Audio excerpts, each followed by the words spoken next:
नमस्कार। हमारे चैनल पर आपका स्वागत है। आज हम बौद्ध धर्म के एक महत्वपूर्ण विषय पुनर्जन्म पर चर्चा करने जा रहे हैं।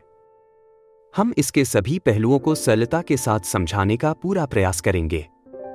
सबसे पहले आइए जानें कि बौद्ध धर्म में पुनर्जन्म का क्या अर्थ है। बाकी धर्मों से विपरीत बौद्ध धर्म एक शाश्वत आत्मा में विश्वास नहीं करता जो एक जीवन से दूसरे जीवन में जाती है। इसके बजाय बौद्ध धर्म में पुनर्जन्म एक निरंतर प्रक्रिया जैसा है।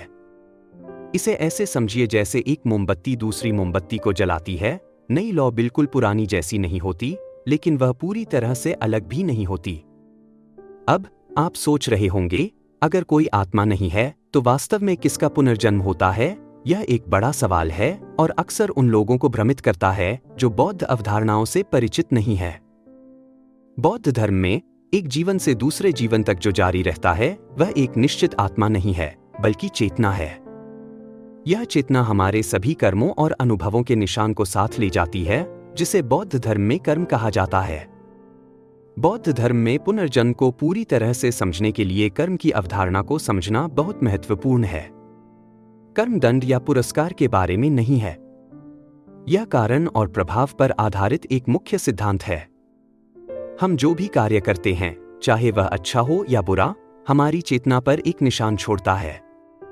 ये निशान हमारे इस जीवन के अनुभवों को आकार देते हैं और हमारे पुनर्जन्म की स्थितियों को बनाते हैं। लेकिन यहां से चीजें वास्तव में दिलचस्प हो जाती हैं। बौद्ध धर्म सिखाता है कि पुनर्जन्म का यह चक्र, जिसे संसार कहा जाता है, केवल मानव रूपों तक सीमित नहीं है। हमने जो कर्म अर्जित किया है, उसके अनुसार हम पशु के रूप में, स्वर्गीय लोकों में या यहां तक कि नर्क के लोकों में पुनर्जन्म ले सकते हैं। ये स्थायी अवस्थाएं नहीं है। जैसे हमने पिछले जन्मों में अनगिनत रूप लिए हैं, हम भविष्य के जन्मों में भी रूप बदलते रहेंगे जब तक हम सभी कर्मों से मुक्ति प्राप्त नहीं कर लेते। अब आप सोच रहे होंगे, यह सब तो एक न खत्म होने वाले चक्रव्यूह जैसा लग रहा है। इससे बाहर निकलने का कोई तरीका है क्या? बिल्कुल है। निर्वाण, जो बौद्ध धर्म का अंतिम लक्ष्य है, पूर्ण शांति और दुख से मुक्ति की अवस्था। जब कोई निर्वाण प्राप्त करता है तो वे पुनर्जन्म के चक्र से मुक्त हो जाता है। उन्होंने मूल रूप से लालसा और अज्ञानता की लौ को बुझा दिया है जो इस चक्र को चलाती है। लेकिन निर्वाण प्राप्त करना आसान नहीं है। इसके लिए वास्तविकता की प्रकृति की गहरी समझ और बुद्ध के बताए मार्ग का अनुसरण आवश्यक है। यही कारण है कि कई बौद्ध अपने इस जीवन में अपने कर्म को सुधारने पर ध्यान केंद्रित करते हैं, कोशिश करते हैं कि वे इसी जीवन में निर्वाण प्राप्त कर सकें या कम से कम भविष्य के जीवन में एक अनुकूल पुनर्जन्म प्राप्त कर सकें जो उन्हें निर्वाण तक पहुंचा सके। आइए जानें कि बौद्ध शिक्षाओं के अनुसार वास्तव में पुनर्जन्म कैसे होता है। मृत्यु के क्षण में चेतना की धारा खत्म नहीं होती। इसके बजाय कर्म द्वारा प्रेरित एक नए रूप की तलाश करती है। इस प्रक्रिया की तुलना एक रेडियो सिग्नल से की जा सकती है। सिग्नल जैसे कि चेतना तब भी खत्म नहीं होती जब एक रेडियो अथवा शरीर काम करना बंद कर देता है। सिग्नल एक नया रेडियो ढूंढता है और चेतना एक नया शरीर ढूंढती है जिसके माध्यम से खुद को व्यक्त कर सके।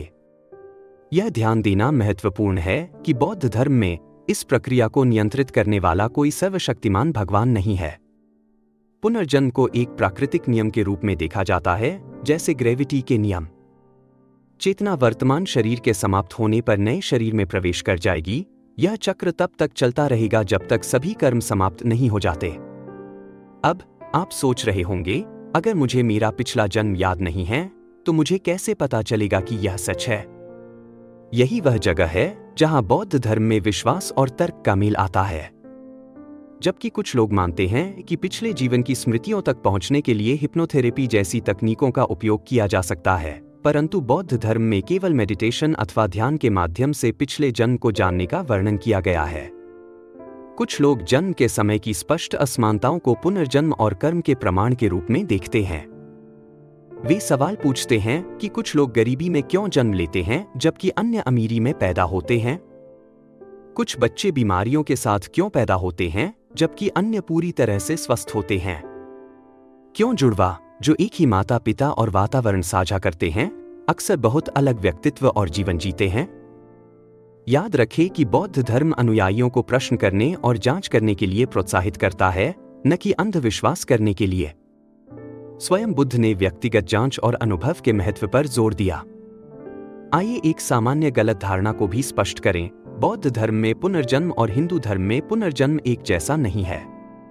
जबकि दोनों अवधारणाएं पुनर्जन्म को मानती हैं, हिंदू अवधारणा आमतौर पर एक शाश्वत आत्मा को शामिल करती है, जबकि बौद्ध धर्म स्थायी आत्म के विचार को अस्वीकार करता है। यह बहुत दिलचस्प है।